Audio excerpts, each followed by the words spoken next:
Morning everyone. আজকে সকাল সকাল বেরিয়েছি শান্তিনিকেতনের উদ্দেশ্যে। হ্যাঁ, আলটিমেটলি আমরা শান্তিনিকেতন যাচ্ছি। তো ফার্স্টেই দেখে নাও আমার একটু পাগলামি।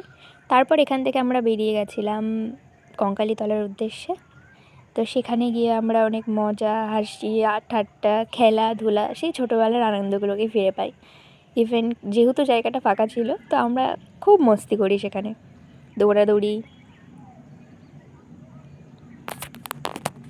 এখান থেকে এতটাই এনজয় আমরা করছিলাম এই জায়গাটাতে যে আমাদের এখান থেকে আর বেরিয়ে যেতে ইচ্ছা করছিল না।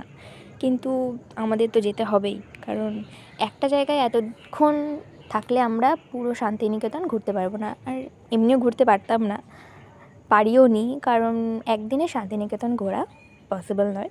তো সেখান থেকে আমরা একটা গ্রামে এসি, যেখানে ছৌ নাচের জিনিসগুলো খুব সুন্দর করে সাজিয়ে রাখা ছিল। তো আমি একটাই কথা বলবো, তোমরা যারা যারা শান্তিনিকেতন ঘুরতে যেতে চাও তারা একটা দিন ওখানে স্টে করো, তাহলে ভালো করে তোমরা শান্তিনিকেতন পুরোটা ঘুরে দেখতে পারবে।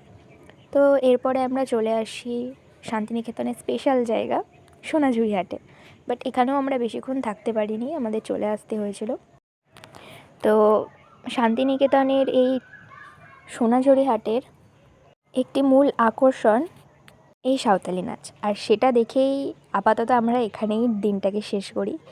তারপর আমার আর কোনো ভিডিও ক্লিপস নেওয়া হয়নি, কারণ সারা দিনের জার্নির পর প্রচণ্ড ক্লান্ত হয়ে গেছিলাম। তো আজকের মতো টাটা, দেখা হবে নেক্সট ব্লগে।